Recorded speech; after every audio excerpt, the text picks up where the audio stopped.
Everything that came forever after was determined by my father's split-second decision to swerve. Only a moment before it happened, there had been a kind of affectionate silliness and anxious laughter, his half hiccuping and hers tinkling and soft and nervous. Then the flash of the animal in fleeting light, solid and fixed, blurred by the downpour and the futile zigzag of windshield wipers, the eternity of the moment, knowing nothing can be done. There should be a way to stop time when these things happen, pull a lever, flip a switch. The crash was relentless. The skidding, flipping, cartwheeling, the crushing of glass and metal mixed with the brittle snapping of my bones. I was flying through the air, my body flimsy and unmuscled, slammed and jolted, the foolish attempt to grab onto anything, the ripping away of every feeling of safety I'd ever known. Then absolute stillness. I assumed I was dead. Then I felt my heart strike against my chest. The only reason I'm alive right now is because death hasn't found me yet. It was quiet, but for the static chatter of the rain. Shouldn't someone be moaning or calling out? Shouldn't I be calling out? My eyelids fluttered to see steam rise, a fist of gray smoke in the red hue stretching out over the grassland. A constellation of shattered glass glistened across the dashboard in the moonlight. Then a sudden spewing, a hissing of air, something trying to escape. I have to escape. I tried to pull myself up, but my hands were numb, limp. Just as I began to sense the sweat that covered me, I felt a pull at my foot, then a hand, a cold hand wrapping around my ankle, fingernails cutting into me. I heard short gusts of breath and I felt her swollen belly beneath me. How can she be under me? Theo, are you okay? I don't know. Can you get out? I don't know. George? Nothing. Help me, Theo. I don't know how. Try. You can do it, honey. You're my big boy. Try. A low, aching pulse spread through my useless wrist, and I climbed up with my elbows and twisted my body sideways and over her so that I could crawl through the broken window, snagged by the frame of jagged glass. I fell to the muddy ground with a thud and lay there a minute, 10 minutes, 20. The metallic taste of blood thickened in my mouth like a rancid paste. At some point, I have to move. Can you walk? I think so. Run, Theo, she said. Run and get help. The baby's coming. As an adult, I've learned to take my painful memories and put them in a box alongside old photographs and forgotten keepsakes tucked away on a high shelf and out of reach. It's not as if there's any point in remembering, again, any of it. Things happen, I know that. I've become expert at it. I can look at the facts, compartmentalize, assess, accept, and move on. The misfortune of that November night in 1961 is safely locked away, only rarely peering out in sepia tones. There was no way to know that that night was merely a prelude to the summer 6 years later that would change everything once more. I thought I'd put that behind me as well. What other choice was there if one is to live a full and contented life? But now, these decades later, I find myself at an insurmountable impasse, unfulfilled and discontent, and I am there again. It's the last thing I need now, these recollections, hovering, loitering, hanging on me in fragments like a movie out of sequence, always in color. These cunning thoughts creep into my head like rampant vines, and I want to put them back in the box where they belong, but they no longer fit. And so, with some mishmash of apprehension and determination, I've decided to open it fully and write it down. I hope that this, what shall I call it, project, documentation, literary map will finally make sense of the persistent angst that has slithered back into my brain This process begins today. I sit alone in silence, waiting for the appointment, tapping my crooked fingers on nothing as if playing a clumsy piano concerto in the air. I look around the room and I can't help but chuckle to myself. If an organized environment is the sign of an organized life, a sense of function and sanity, the therapist who inhabits this office must surely be stark raving mad. Laminated diplomas and certificates hang crookedly against walls the color of cigarette ash. Two cheap-looking wood veneer bookcases stand side by side, the shelves empty but for a slackly stacked pile of unopened mail, a VCR wrapped in RCA jacks, and a worn black leather briefcase sitting atop, bridging the two bookcases like a choice. Busy-looking papers are strewn across a walnut desk that is covered by a layer of dust interrupted by finger streaks, like a white glove test never followed through. And to the side of a Queen Anne chair is a metal-based contraption supporting two glass shelves and two adjustable chrome arms, bracing two iPads that can be swung in and out of position. An apple tree. A respectful knock sounds on the hollow door, and I know it's time for my next client. Hi, I'm Jason Daunter. That was today's guest, Sam Harris, who you may know from a previous Artist in Conversation, who I am obviously obsessed with and has become a friend of Projects with Jason, who has just launched a book, The Substance of All Things, and it's available on Amazon.com. And so we came up with this idea today to talk about the book. And I've been so in my head for the last couple of days about it because I don't do these kind of things. Just like an interview, and we're going to talk. And I have to actually read to you, read on a book thing, right? That's how it works. I have to read to you what Sam said to me when we were kind of pre-proing it. I said, if my 2 cents for what it's worth. And he said, if you're a reader, you're an authority. Books are the most personal of all mediums to me. And I thought it was so interesting to hear. He's a theater artist, he's a performer, and yet he's taken to writing now. And so we're going to discuss this new book that I'm kind of obsessed with. It's really great. So I'm thrilled. If you don't know, this is Artist in Conversation, part of the Project with Jason series. You can follow us on all social media at Project with Jason. If you're on our YouTube channel today, hit that subscribe button. If you're following on one of Sam's pages, obviously follow him if you're not. But today's going to be a discussion a little bit about where his love for writing comes from, where his ideas come from, and then also this book, The Substance of All Things, that the title right there, you sort of don't think about it until you get to the end, and then you're like, yep, that was the perfect title. It summed it all up, and you're going to discuss all these things and the duality of things. So when we discussed him doing the prologue, because I read the prologue, and I texted right after I read the prologue and said, I'm hooked. I'm in, which is what a book's supposed to do, right? A little bit about me, like I can read, I don't. So I don't read a lot of things. I get into things, I pick them up, I put them down, I come back to them, I pick them up, I put them down. I also don't see movies. So this is just, a little more into I listen to musicals, but that's between me, my therapist, and my God. But this one, I knew I had a task at hand with it. So I knew I had to get to the end to get through this, but I also kept coming back to it, and I've been thinking about it, and there's such vivid characters in it, and they're just real life people, which is what these things are supposed to do, right? And then I think because of his theatrical nature and he can tell a story, it definitely transfers to paper. So let's stop talking about him and talk with him. I do want to show you, though, let's see the great book cover. There it is. So The Substance of All Things, a novel, Sam Harris. So let's get him in here and let's talk to him. I'm pleased to call him now my friend, Sam Harris. Hi, buddy. Hi, friend. How are you? I'm good. I love that you said, I want you to know I can read. Well, yeah, I've in the past I've said things like I can't read, and people are like, you can't? And I'm like, no, I'm capable, I just don't, And I have to say there was something that I missed because I did it because you sent me the advance, and so I did it on my iPad.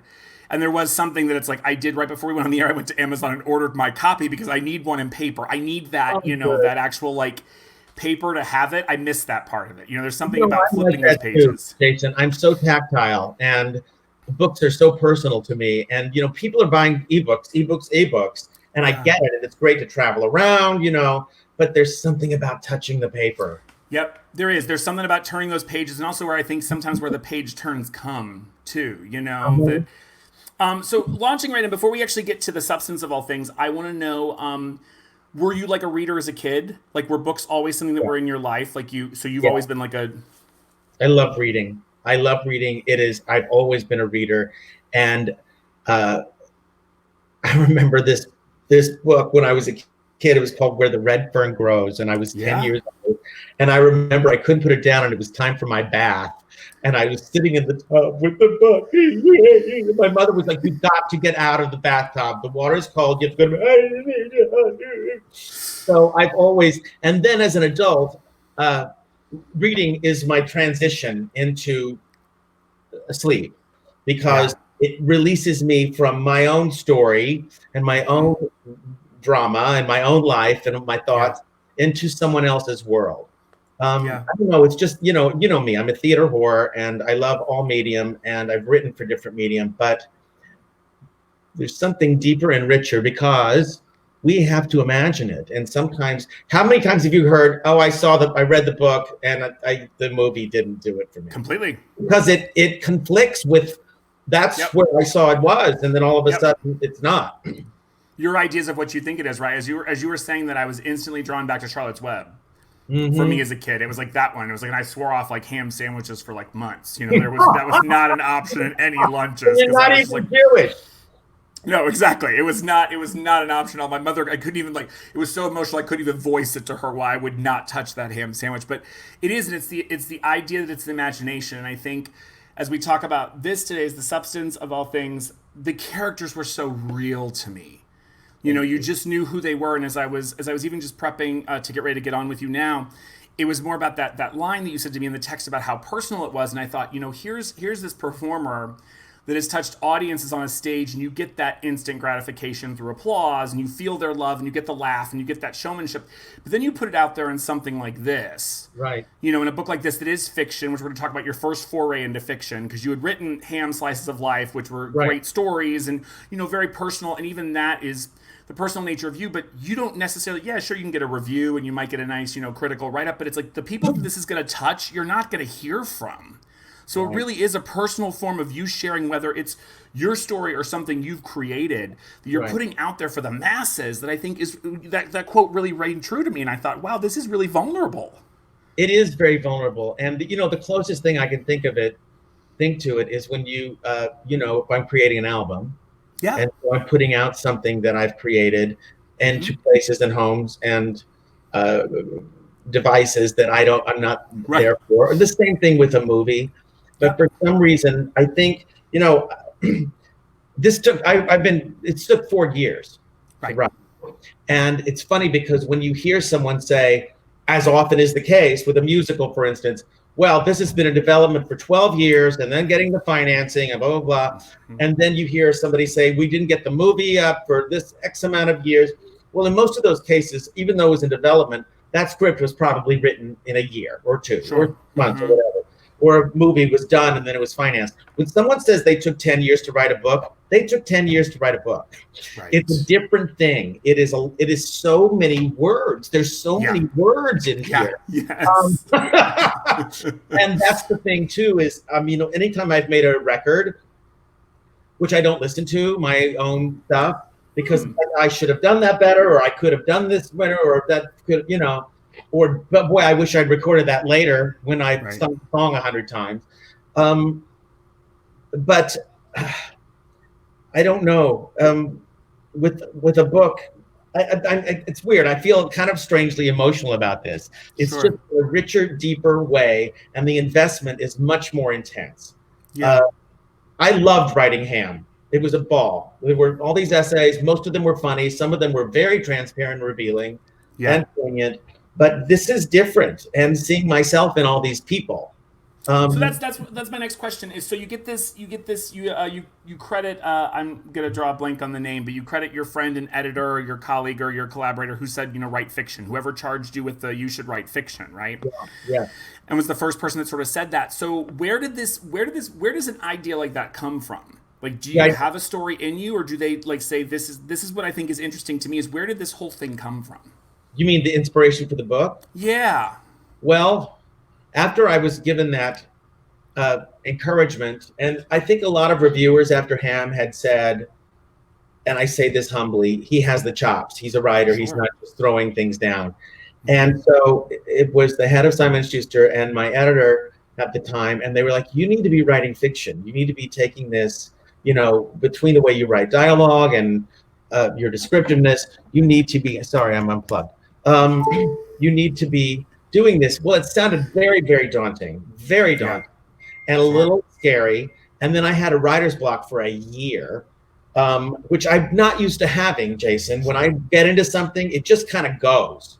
And I happened to be we were at a friend's house for dinner, and I was talking to my friend Doug, and I said, I don't know what it is. I'm not flowing. Nothing's happening. Yeah. And he said, I don't know this about you. I've never known this from you. And he just started like interviewing me and asking me questions about my childhood and growing up in Oklahoma, and if there were any secrets that I had. And Yeah. I flashed on this short story that I had written that was never published. It's just for myself. And it kind of just came. And I actually left his dinner party and said, do you have a legal pad? And I sat in the corner and started making notes.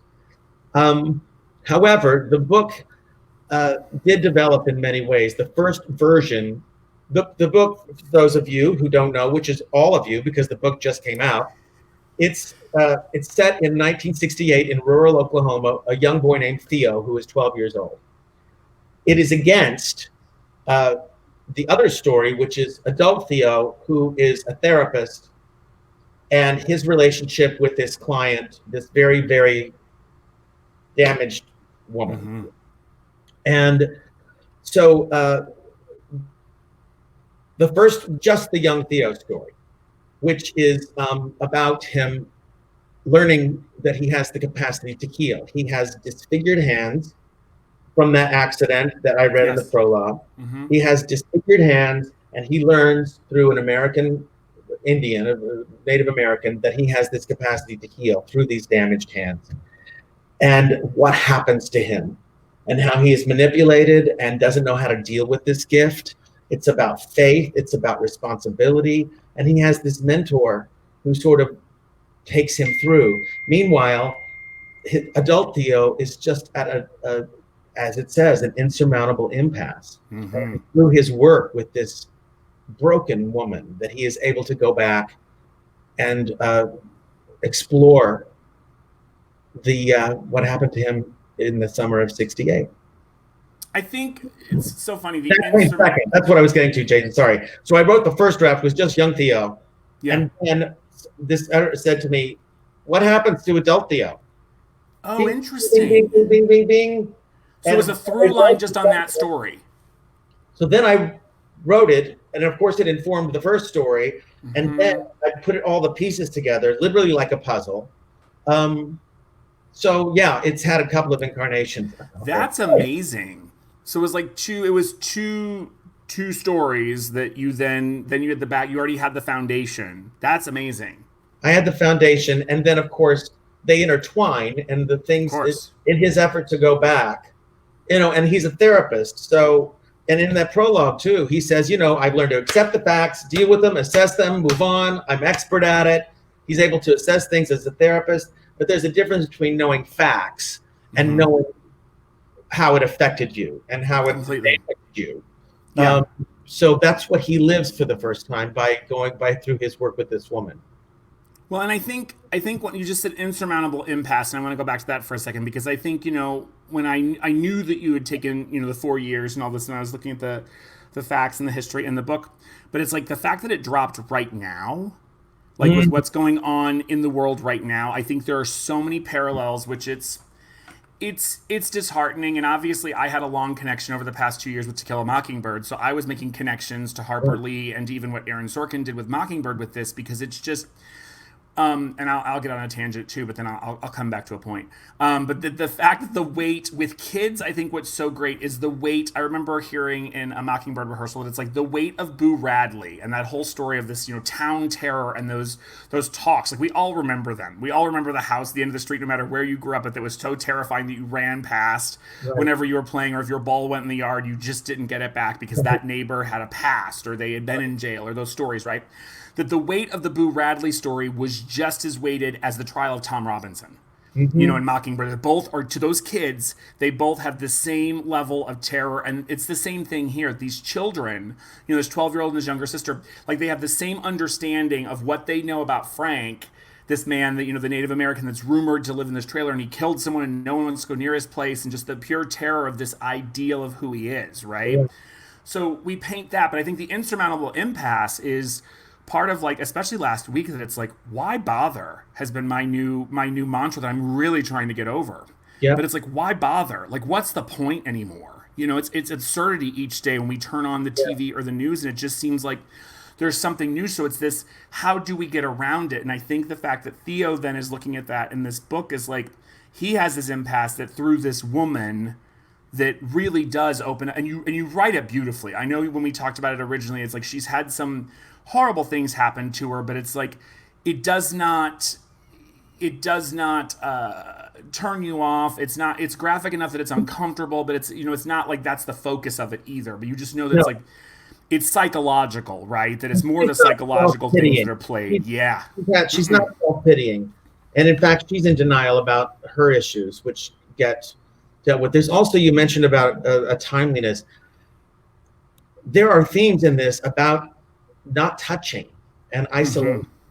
Mm-hmm. And this woman has learned to live without any personal touch.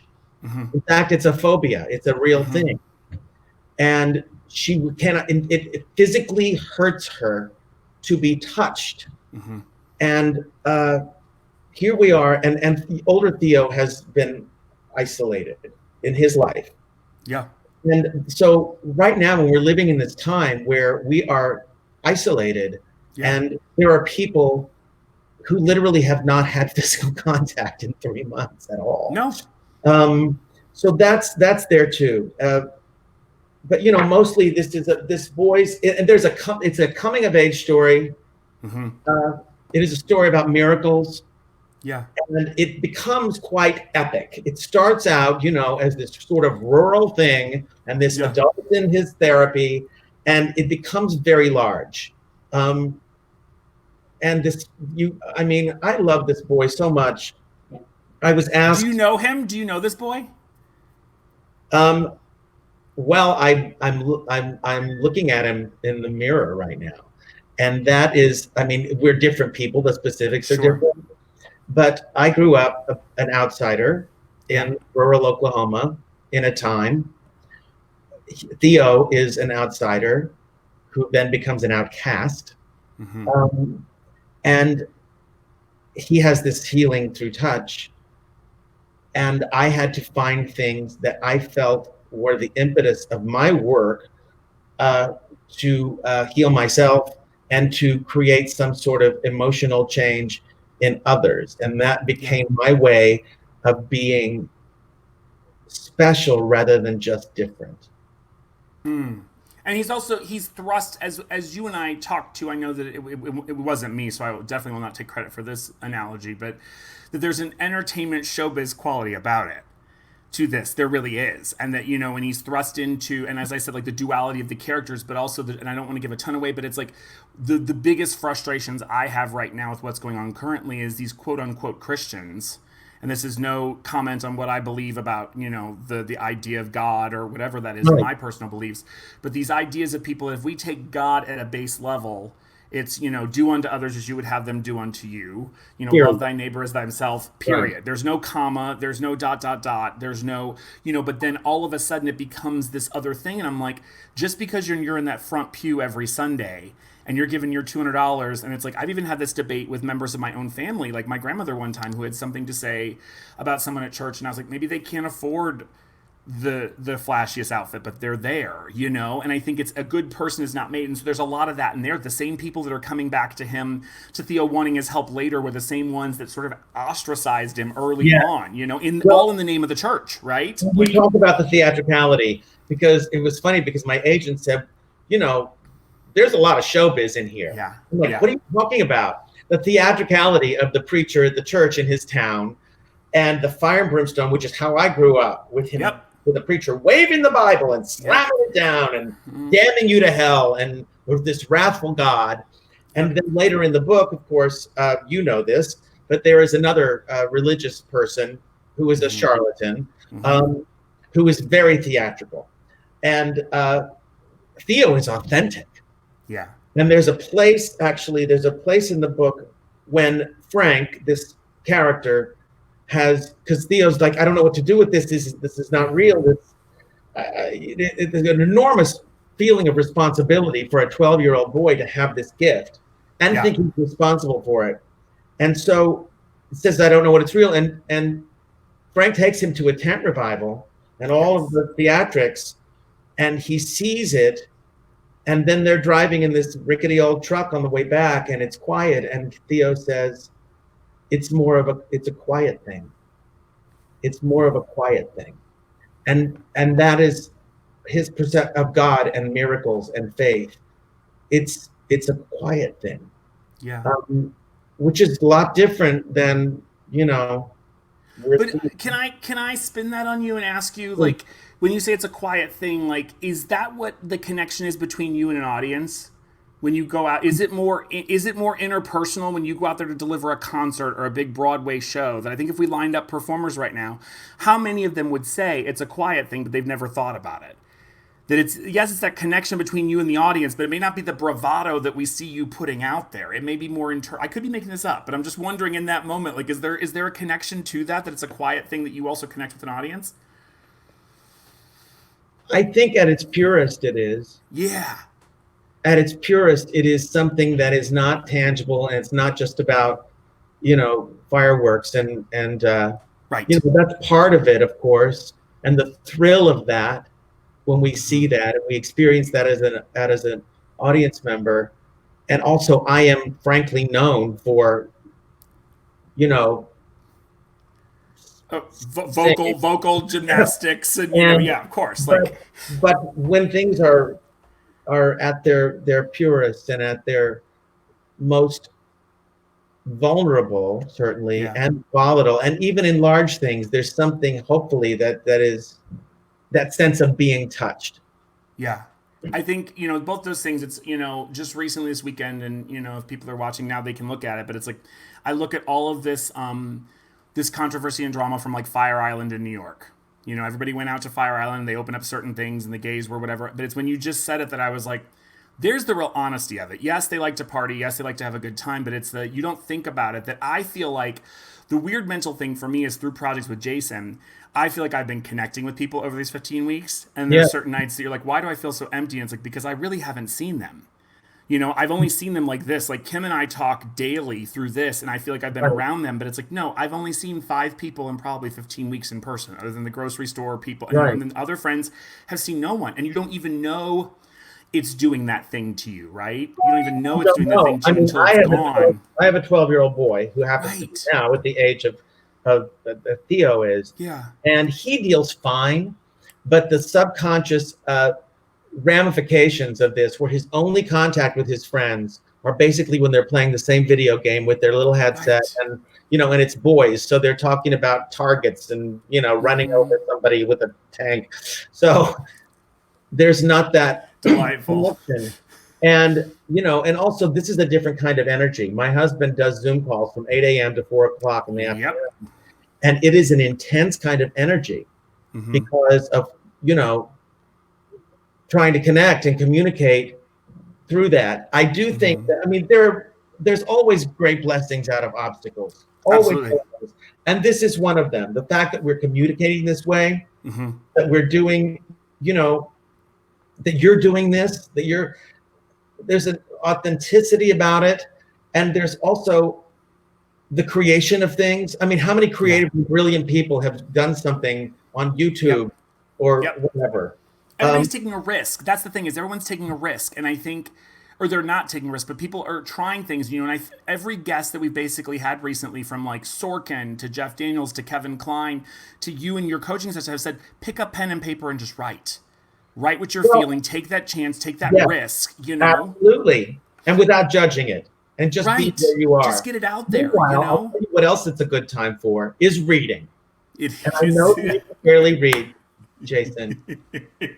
But I did good to put the title together that I thought I'm going to go on. It is because, and I think I'm a more vulnerable reader right now, but I'm also a snobbier reader, because if I pick up something that isn't well written, no matter how enticing the story may be, if that author does not transport me through language and description, and make me see things in a different way, I put the book down. I'm a little bit pickier now, but I am in a reading thing, you know. Well, and I will say the one thing too that like I don't know if everyone will go through this experience, but my experience was don't let it be a session, because there's chapters and there's sessions, and we would get to like the end of a chapter, which was more like the young Theo story, and then we go into older, and I'm like, don't let it be a session. I'm not ready. I want more of Oklahoma in the 60s, and I want more of this. And then it would be. We'd get another one,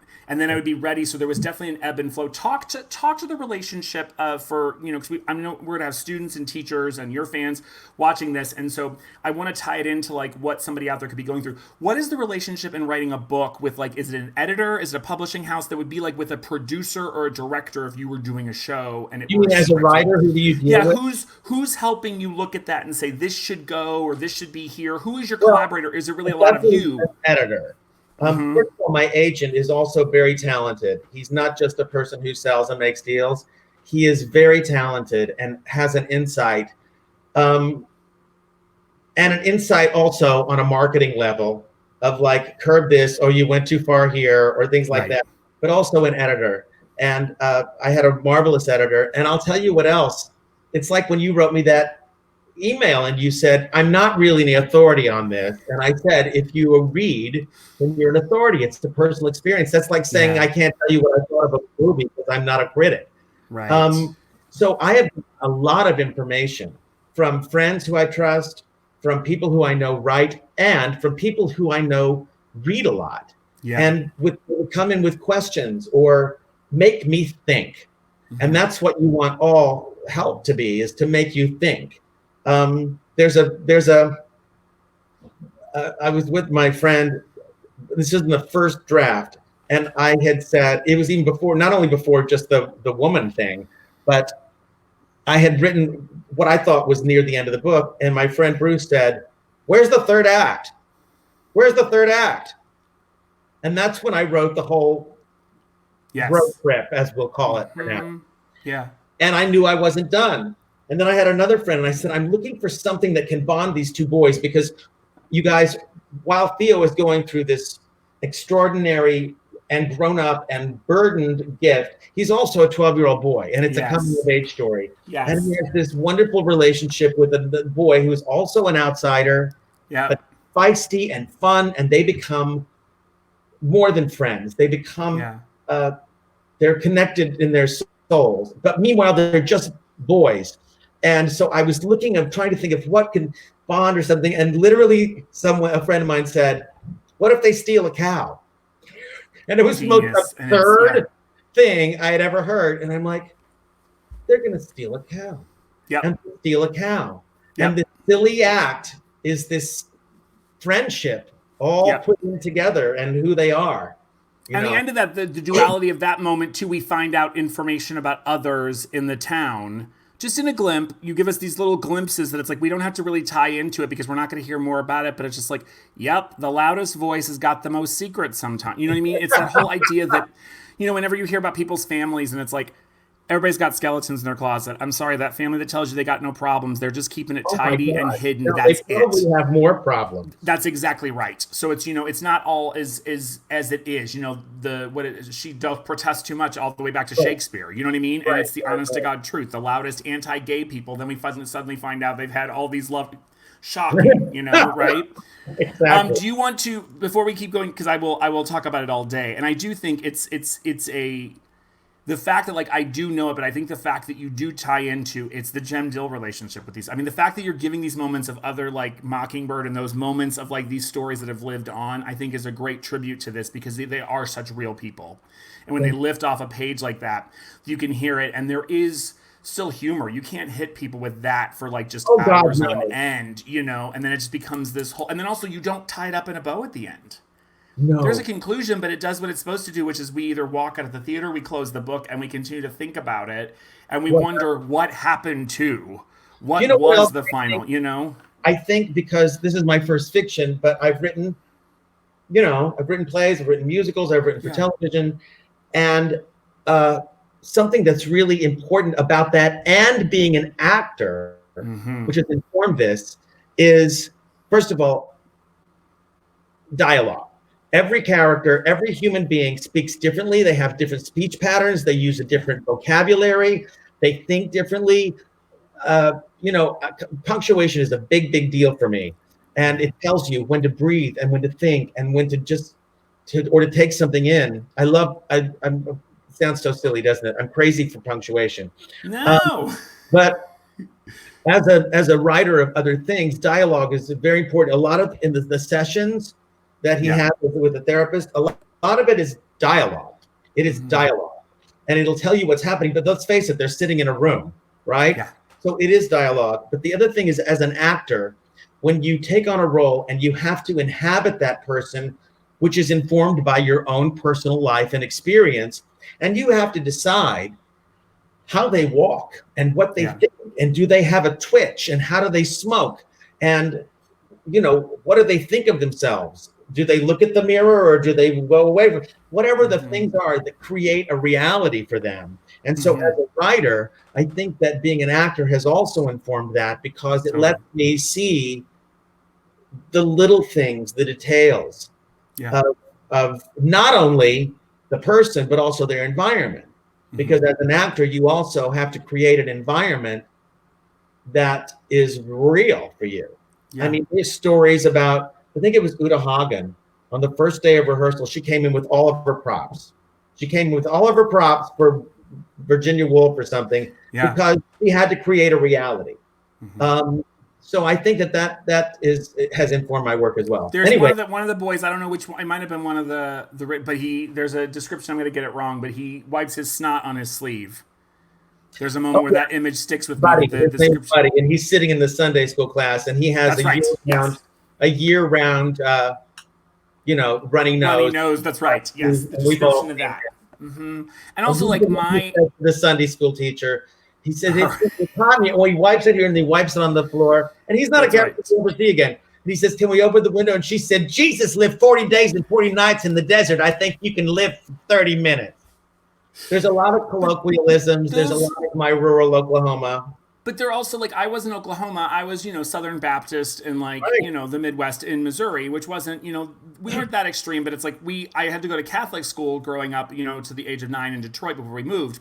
And the Catholics, like, there's, I worked on a project with Kathy Lee Gifford, and it was about Amy Semple McPherson, who was this 1920s, and she's in song, and it was like she was known for, like, her showy church. And that's the thing, it's like people want that. You look at how some of these, like, they are obviously sham artists. I mean, Jim Baker is back on TV again doing the exact same thing he did, and people are giving money. Like, what's the hook? And then you're like, well, they've got a lot of great music, they got a lot of great singers, they got a lot of production values, they do this whole show within a show. I mean, I remember being a kid and seeing, like, those movies like Fletch Lives, Steve Martin in Leap of Faith, that were these, I mean, they were like that, where Chevy Chase found out they had the, they had the earpiece and that kind of stuff. And so Theo has that moment where he learns that, like, this is all a show, and is there some sort of realism in it, So I think yes, I'm a huge fan, as somebody who doesn't read, of it. I want you to read something that you wanted to pick from the book for us. So set it up and give us a little passage from it. I made several things not knowing where we would go. I love it. And I love this. That was, you just said, let's, because I was like, why? And you were like, let's just talk and have a conversation about it. And I think this is what entices everybody. This is the substance of all, and also the title. When we come back, I want to talk about the title, because the title is so specific. Yeah. And it has also, so I want to know about that, but give us a little passage from the book. This is just okay. This is when Theo has been made an outcast in his town and basically thrown out of his church. I don't want to give away too much. And this is after he and Henry have stolen the cow, and he's afraid to go home. And it's almost it's dawn. Yeah. And they're just, come the end, the day and the night has ended.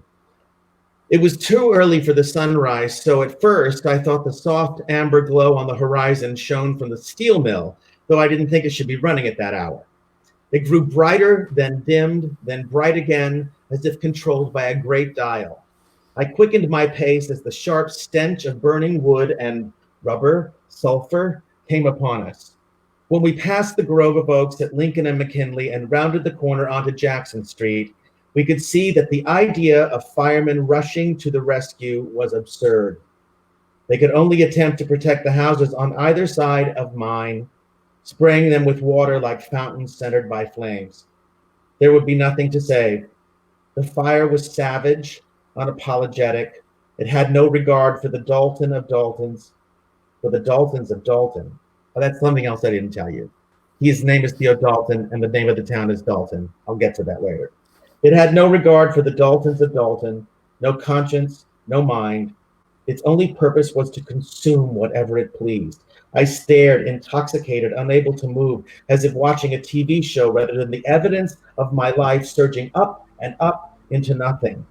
I could feel the poisonous heat radiating my face. There was no place for hope. And yet there was a kind of strange, aberrant tranquility in the commotion. Neighbors in summer pajamas and housecoats and slippers stood motionless across the street as the fire danced before them, showering their vision in strokes of color, reds, yellows, oranges, celebrating against the black canvas sky. It was all eerily dazzling, fire leaping, gathering speed like running water, and it sounded like the wind. Lily, that's the name of his little sister. I was slapped into reality. Oh my God, Lily! I broke through the crowd and stumbled toward the blazing cyclone of my house, scouring the scene, calling for her. I spotted Miss Monica leaning on the ground before I saw Lily burst from her arms and run to me through the smoke. Lily, are you okay? I held her close, enveloping her body into mine. Theo, where you been? I was so scared. They said you wasn't inside, but I couldn't find you nowhere. Shh, it's okay. I'm right here. I'm sorry I scared you. I was at Miss Monica's. Missy's the first one smelled the smoke and she called the fire trucks. I saw him pull Daddy out. Is he all right? Where is he? Over there with the ambulance men, she said. They got him hooked up to a breathing thing. I scooped up my sister and ran to the ambulance, arriving just as a paramedic was shutting the back door. Is my daddy in there? It's okay, son, said the man. He's taking in a lot of smoke, but he's going to be all right. We're just going to get him over to St. Francis. Tell your mama to meet us there. Yes, right, okay, I said. It wasn't worth explaining. Not having a mother at this particular moment seemed unnecessarily tragic. The ambulance pulled away and the wind shifted, raining down ash into my hair and eyes like great, dirty flakes of snow. I couldn't run or scream or even look away. The flame seemed to die a bit, as if it had lost its confidence, then roared back more ferociously. In moments, 902 Jackson Street became the house of my past, and the oddest things flipped through my mind like flashcards. The kitchen table, my second grade spelling bee medal, Lily's cream-colored bedspread, my new brown corduroy pants I'd worn only once, the basement, the canned jams, the Jebediah will, my mother's pink sweater. Pillars of blackness plumed into pre-dawn light, and I wondered which smoke belonged to which thing. Which belonged to the photos of my mother. I wished I had pocketed the picture I'd nearly stolen from the basement and kept it with me always. My memory of her was disappearing with the smoke. It was as if the heat of the summer, the day, the church, the hate had joined forces and concentrated themselves upon our house until it simply combusted, and I knew I was to blame. Whether the fire was by the hand of a God-fearing citizen, perhaps standing only feet away from me at this very moment, or by the wrath of the great arsonist God himself as a punishment, I was as guilty as if I had lit the match myself.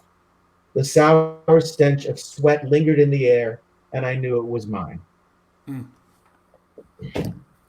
Yeah, even hearing it again, like I'm sent right back to, I don't know even what biblical story they tied it into, but I remember once in Sunday school, and then it was in the sermon as well.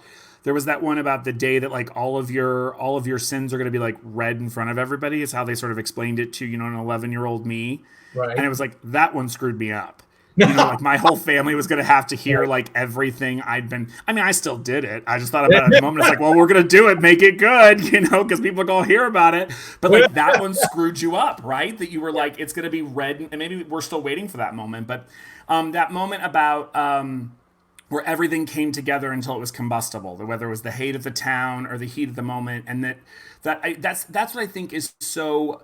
Look, it's not revelation, you know, it's not like revelatory to say, but like I think that something can connect with anybody that reads it. That's when you know that it's going to withstand, it's going to go somewhere. That everybody can read this, I think, and find at least one, if not two or more characters in it that know who they know me. Like I saw myself in there in different moments, you know, in that whether it's you're blaming yourself for your parents' divorce that has nothing to do with it, you know, and they're all blaming something on themselves. Every single person in that town is blaming or hiding. You know, the preacher of the town has a past. There's a whole passage in the book where he's trying to find who is at fault and blame everyone. It was my father's fault. It was this. If this had happened, which we do.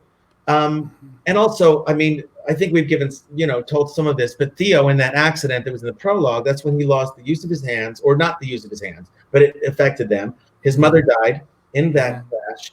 His mother was pregnant with his sister, and his father was disabled. So here is this young boy who is basically raising his little sister, who he met, when he lost his mother, and the struggles that he had simply as that kind of upbringing. And they have no money. I said that they were the Daltons of Dalton, but the man who founded the town left all of his money to either the town or another situation, which I'm not going to give away. So the people who, they're surrounded by the Dalton refinery and the Dalton steel mill and the Dalton lake, and they have nothing. They are poor.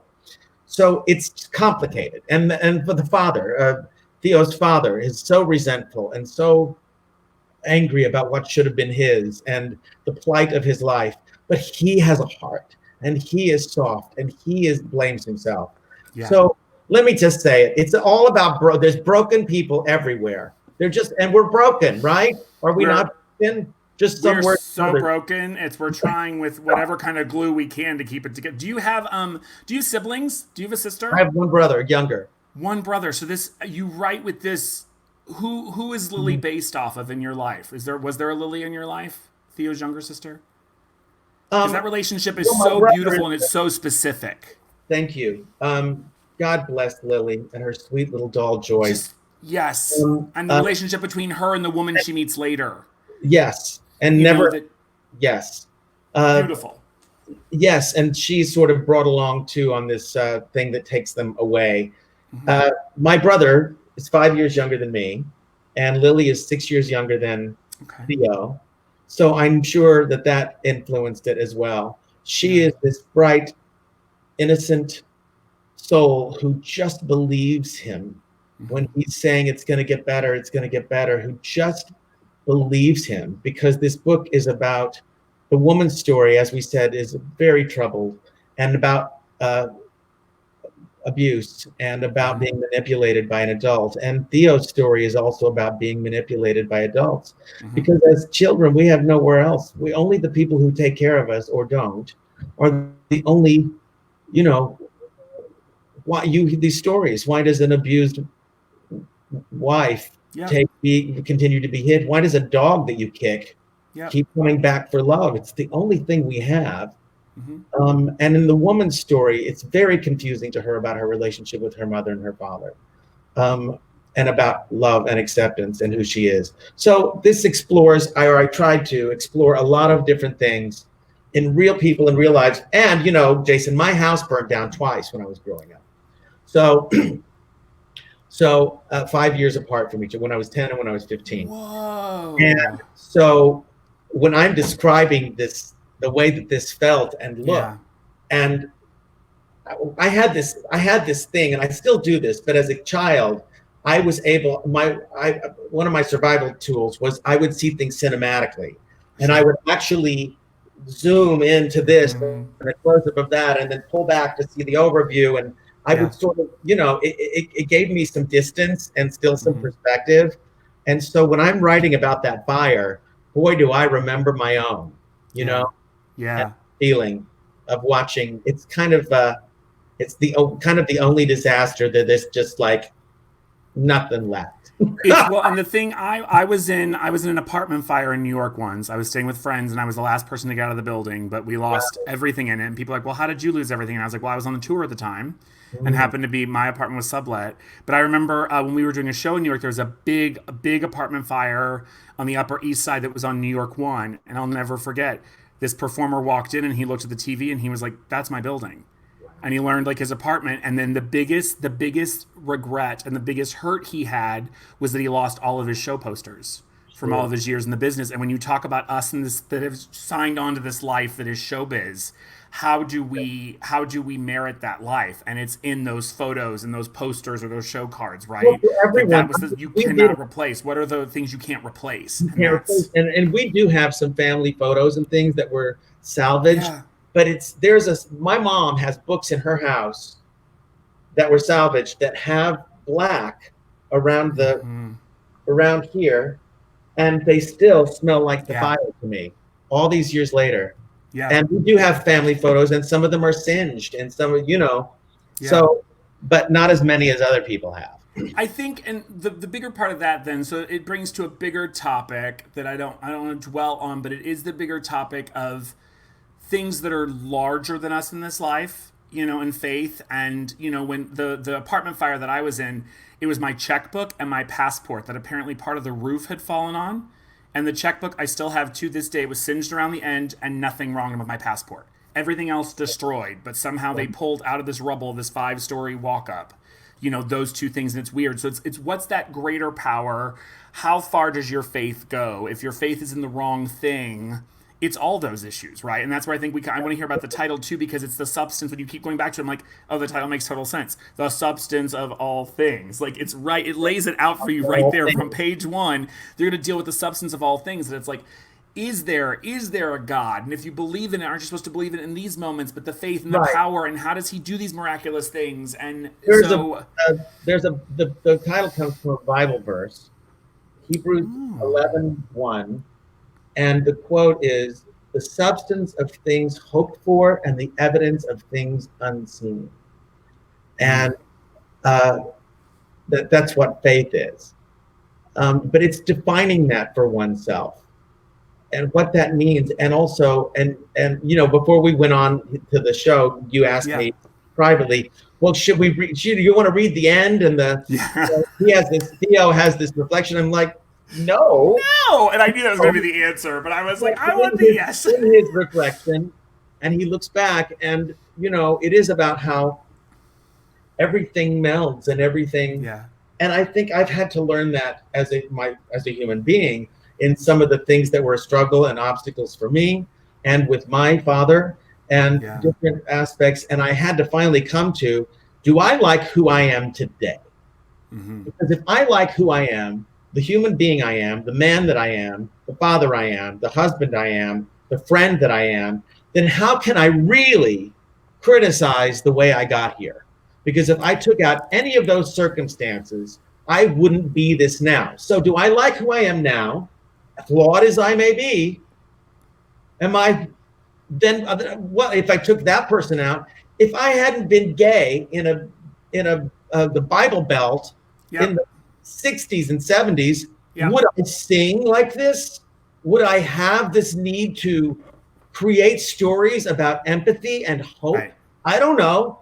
So that was rough, It's when you own it, though, and you own up to what it is, right? It's the idea that, like, these amazing relationships that I have with, like, probably 6, straight men who are amazing fathers. One's not a father, but it's like, would I have connected with them if I would have had this strong of a relationship with my father?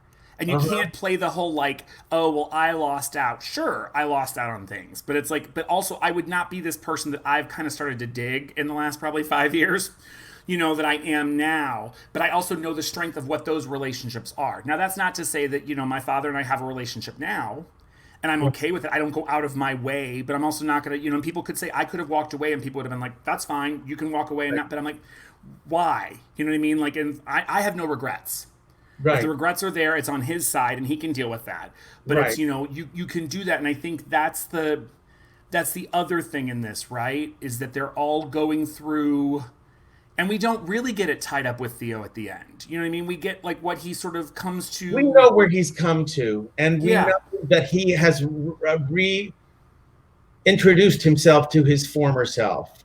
He's Yes. allowed himself to find whatever gifts he has now.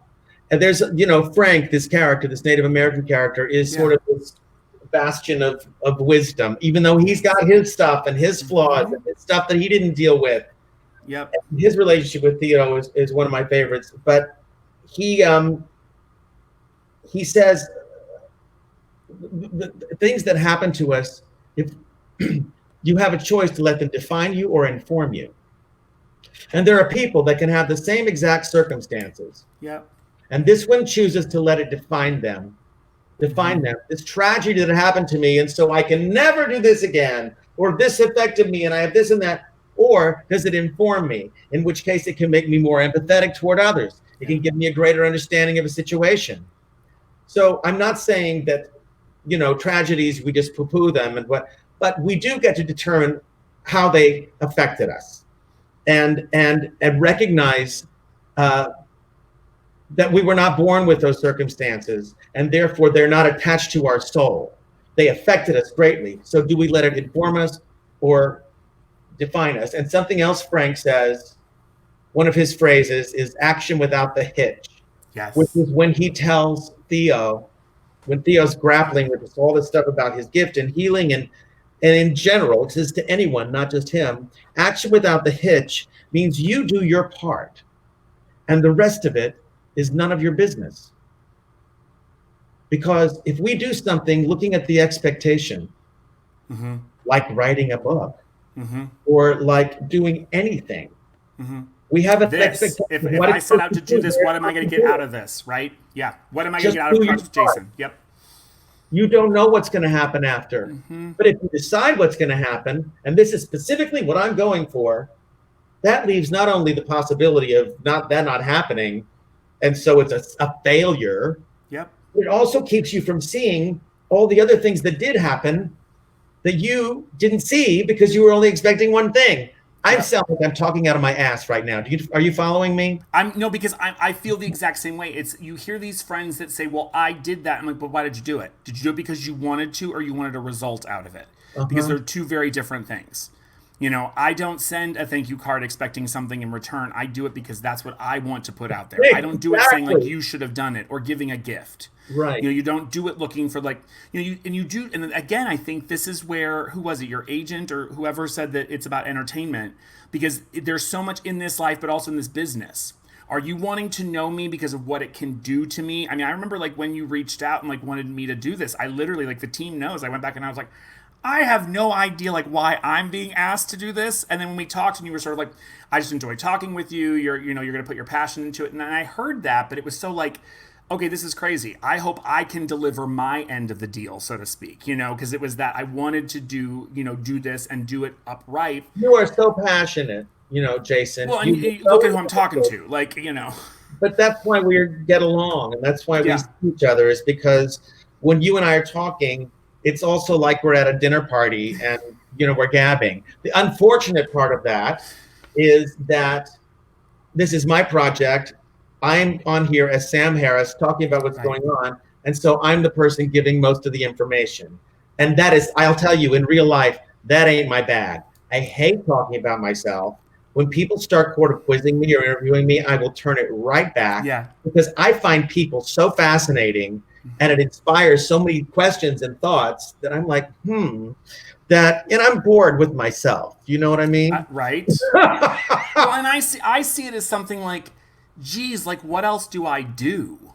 Right. You know what I mean? Like, because you see this and it's like, this is, I hope this doesn't sound wrong, but it's like you're reinventing yourself to a whole new generation in this. They're the people that now know you as the singer-performer, that know you as the writer-director, but now also this is going to open it up to, I'm telling you, it's going to open it up to this whole new world. There are people that only know Sam Harris, the author, based off of this.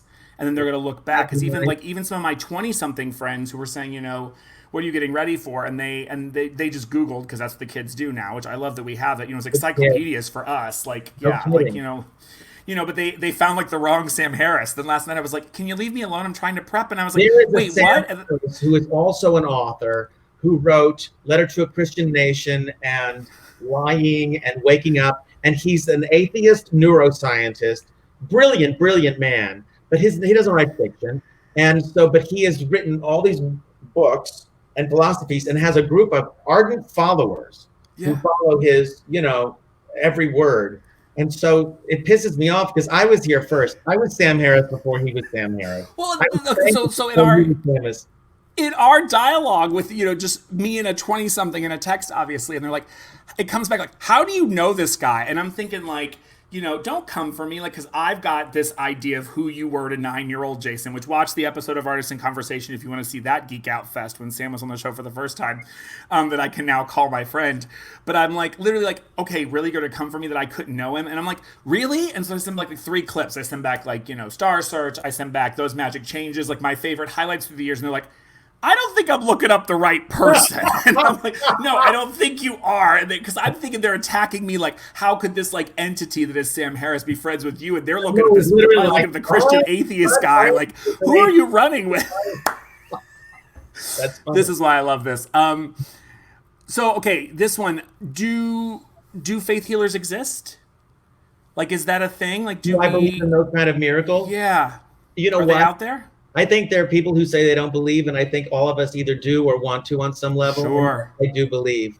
Yes, I do believe that. And I've actually witnessed it. Mm-hmm. I've witnessed it and been a part of it. And so I believe it's true. Yeah, I think it's the same thing that people say, like, if do you believe in ghosts or spirits? I'm like, whatever you want to say it is, there's something otherworldly out there. There's no question. Whatever that is, there's some higher force. And you wonder, is that because we need for that to happen when someone dies, that we need to think that they're somehow here? The whole concept of God could just as easily be in a non-scientific time when they had to explain why the crops failed or why the baby died. Well, because God had, and now we know more. So I think we have to define it for ourselves. I think that's right. It's your own personal thing, right? And I think that's the friends of mine that are, I'm not going to call them up, but around the Project Jason team. It's like, it's my understanding of what churches are and this, organized. Right. It's more about your personal journey. You can do it with other people, but when it gets so like everybody has to believe, and I think that's what I love about this and what I connect with on Strong Plays and Strong TV is that it's so basic, but it's like you want to allow the reader to have their own personal journey. Yes, absolutely. You can be in there with your input of what you want to leave them with. There are elements of faith and there's all this stuff, but I never tell anybody what to think or what I think is true. And I don't think that any of us, I don't know. Here's what I know. Whatever makes you a good person, go for it. I am not a religious person at all. Danny grew up Catholic, but I'm, when Cooper and I talk about it, I'm like, dude, I think they were, campfire stories and morality tales. Not real keen on the whole wrath of God, let's kill everybody thing. It's just not my bag. And if somebody else believes those things literally, and it makes them a good person, then fine. I just don't feel like a person should be good because they're afraid. Right. I'm going to do this. I'm not going to steal that because God's going to strike me dead. Right. How about just because it doesn't make you feel good? It's not a good thing. And how many 26 years of hearing the whole and it came just again last week in a physical therapy session of all places where I learned on the second day on the table that the family has they're probably very strong political views. The wife may be a believer in 5G and that's what's causing the COVID and sort of that whole idea that, non-vaccination. I'm literally like, oh, he's like, oh, is that the Spock? Like my whole body had tensed up. I'm like, no, it was more about what you said about non-vaccinating and your wife. I'm like, that's what made me tense up. But it opened up this great dialogue between us because he obviously knew, that I was a gay man and he had children and that hadn't stopped him. And so I was like, okay, this is the problem. And when you're saying about writing to empathy, I'm like, Jason, this is the problem. If you shut down right now, you're part of the problem because so many people now don't even want to look at the other side and have that dialogue. Let's continue the conversation. Right. But it was the one comment that circled back around to say, well, if it was because you made that choice that he said, and I was like, there it is. There's the buzzword. And I thought, we're not going to get into this today. But I thought, it's not a choice. We're not going to go down this path that, like, I chose. It's such an absurd thing. That it just, that's still there. That it's like, I love you because, love the sin, not the sinner. That kind of thing. I'm like, it's not a sin. Let's just get it out there. There too. Like, because... And again, it's so timely, Sam. I mean, I can go on and on, but I want people to read it themselves because it's just, how do we have these people in power right now? And one in particular that no one can look back at what 30 years of his life has looked like and all the things he's had. I mean, somebody just put like our past 4 presidents up there and said, we said X, Y, and Z about them. But then with him, it's like, and it's like, just free get out of jail card. He was troubled. I chose 1968 because I think the culture is fascinating. But also because in 1968 was a very, very tumultuous time. Yeah. In our country, between Vietnam, the civil rights movement, assassinations every 5 seconds, Martin Luther King, Bobby Kennedy, all these. It was such a time of the country not knowing who we were and how we were maturing and what was old-fashioned and what was new. And free love and all these concepts that bucked the culture and the system. And so the reason I chose that is because Theo's things that happen to him are often a microcosm of what's happening in the bigger world. And as we know, people who are zealots and the religious things, and they're so desperately clinging to these old ideas because who are they without them? Bingo. Without them. Bingo. And I'm like, you know what? You could be pretty cool without them. You just don't. Just because if the story turns out to be a campfire myth, that doesn't mean the elements aren't true. Right. Whatever. And life's greatest mystery is when you take that last breath. So, you know what? We're all going to find out. And if it's been a big joke, I mean, like, look, 2 days last week, I was like, we're here. We're in hell right now. So I'm convinced that it's all happened and we're all just living it out in hell right now because... Cooper has actually asked me that. He said, do you think maybe none of this is happening? And because here he is, 12 years old, the age of reason. He knows what's going on. He sees this president. And even though he started, like I said, 8 years old, first black president, going to be the first white of the first female president. It was so sweet. Daddy's married, like it could be better. And then boom. And so most of his years that he's been able to think about anything, this is what he's been dealing with. And I just can't even imagine being a child and looking to the greatest station of our country, the president of the United States and the leader of the world in a lot of ways, or it used to be, and thinking this is the kind of person, anyone could grow up to be president. What could they have not had some sort of criteria? Because it's the character is not what you want your children to grow up to be. And you're then secretly hoping that someone else is going to grow a moral compass and come forward and say this isn't right. I mean, and the thing with, I think because of he's only known a social media age, right? I mean, like we were on computers from the time he, my 1-year-old nephew and my 7-year-old niece, they know they want the phone immediately. They know they need it. They know there's something about it. She could figure out where my iPad was in my bag at 2 and turn it on. They knew there was something with it, right? And so what I found so disheartening, and a friend of mine from high school, and there's very few I keep in contact with, but reached out the other day and he mentioned this one person that we knew that wasn't even a teacher, but they were in like the support system of the school who was like our voice and was always great for us as outsiders, but has become very vocal about their thoughts on what's going on and posting on Facebook. And I mean, you want to talk about how your core is rocked. Right. And like, again, this is what we deal with in this book, that it's like when the substance of what you believe in is rocked or what has been there, and you start seeing the things she's posting, I'm like, wait, so am I supposed to accept it because she was fine to me, but she's letting me know who she is right here. on this platform that you're like, it's everything I thought was a sham. You know, it's the same thing You of kids that remember are that Maya Angelou quote: "When people tell you who they are, believe." believe them. Um, Sam, I fought that for so many years. I fought that quote for so many years. Like, I can fix them, or, you know, in my constant, no, like, no, and they're it's telling when they you. show you the first time, that's who they are. And you, And the other thing, though, about this book is some of these people. Oh, two things. I There are some villains in this book, right? Bad people, but no villain thinks they're bad. no. They have their agenda. They have whatever moral compass they think they have. They're doing what they need to do to obtain the mission that they project. They come from their own damage and their own history.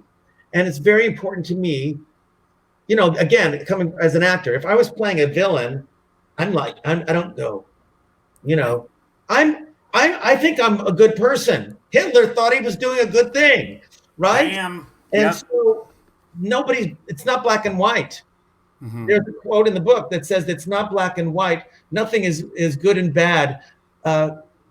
Something I can't even remember the quote, but it's like everything is in the gray. Fog It's is gray. grace. It's the whole, yes, it's about Hard to fog. see through it. And so these characters are drawn as human beings, and most of them have some redemption. One does not, but most of them have some redemption, and people who were horrible to him that come around and see something else. You know, and people haven't read it, but one of the characters that sometimes that gets overlooked because he's not part of action is Uncle Darnell. He moves me so much. He is so overrun by his wife, and he's dear to me too. Anyway, I hope that this has inspired some of your people to. It's got to. I want to make sure The Substance of All Things, we're going to put it up. It's on Amazon.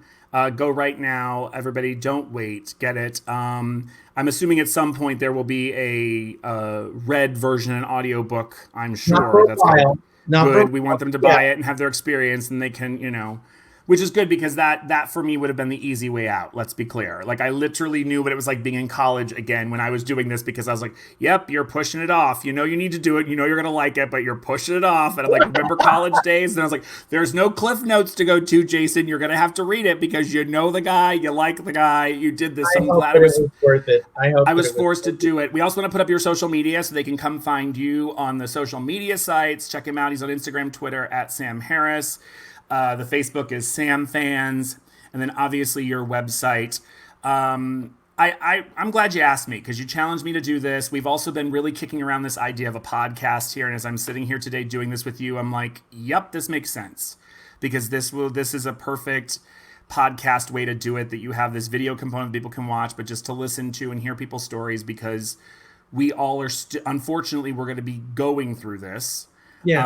Longer, fortunately and unfortunately. Because I know a lot of your people who are watching are artists and performers, and I have found that people who are artists who create don't create in just one way. A lot of my friends who are artists are fantastic chefs, or they know how to create something that looks beautiful, or they paint, or they do something that expresses their creativity. And here we are in a time where an actor cannot be cast, where it relies on somebody else to give you a job and to give you that opportunity to explore and express yourself. But I am saying this to you creative people. Maybe you do want to write. Maybe you want to sit down and just write. Don't judge, don't judge, don't judge.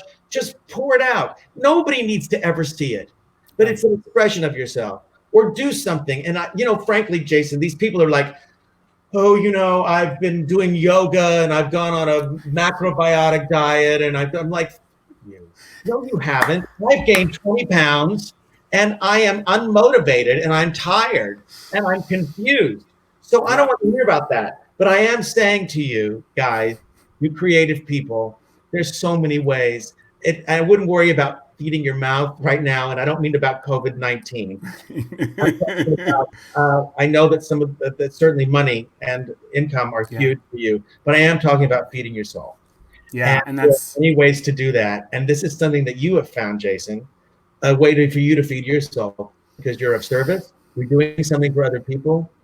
You are as much as you, and I'm sure this is true for you, as much as you are doing interviews and coachings and things about other people, I'll bet you have received so much from this personally, and as investigating yourself, things that have changed you and given you pause, and you're doing exactly what I'm talking about. Everybody doesn't have to have a podcast or a web show. Yeah. That's a lot, but you're a creative person, and It's how you respond, right? It's how you respond, and I admire it so much. I'm so glad you made the phone call. me too. I'm just hoping that we're out of this because my best friend from college, who we've had, he's the Henry in this to my, my Theo. Like that's, and we had, 5 years where we didn't speak back and forth. And so it's another one that is a huge like fan of yours. And so it was like, Oh, we're going to get a dinner for your 40th birthday with him. Right. And I'm like, would you stop? And I'm like, who? And I mentioned other people. He goes, no one else, just you and I with him and whoever he wants to invite. I'm would like, we're bringing love your partner. He goes, I'm not bringing my partner. He goes, it's would you and love I and him. And I was like, okay, well, hope by February we're out of this. I said, We'll because we do will it. get a dinner with Sam Harris. How about And if that? not, we'll Zoom dine. We will totally Zoom dine. Friend, thank you so much for asking us to do this. I'm going to sing its praises, and people really do. The Substance of All Things is totally available. It's a journey you need to take. It's a great read. And so do it. And I'm sure we're going to be seeing you again on PWJ because you're always around with us. So. Well, and we talked about some other ideas that we'll explore. We did talk about some other ideas. I'm very excited. So love to the family, and I'll talk to you soon. Thank you, Jason. You're very welcome.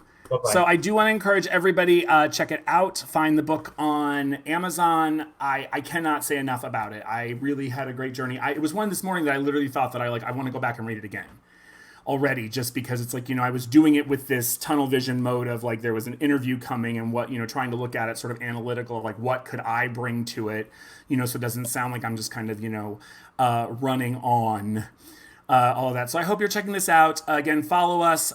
We've got some amazing content coming up. We've got some things planned. Everybody's getting a summer recharge right now, figuring it all out.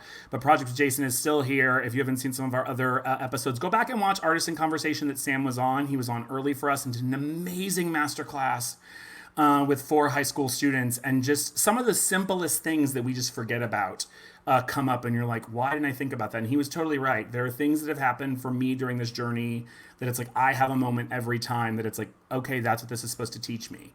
But it's scary. It's scary right now. I'm here to, I don't BS any of you on these episodes. I can't do it, and I won't go on the air when I'm fake. But it's definitely scary to be looking at what we're looking at in the face and closing chapters on parts of our life. I'm officially a California native now, or a California resident, not native. And so there's things that are scary about that. Like what's our next step? So do it. Take time for you. Give yourself some time in the day. And as I always say, remember, in the end, kindness only matters. And until next time, we'll see you soon.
Hey, it's Jason. If you like what you saw, take a second and subscribe. Don't forget to hit the bell and follow us on all social media. Thanks for watching.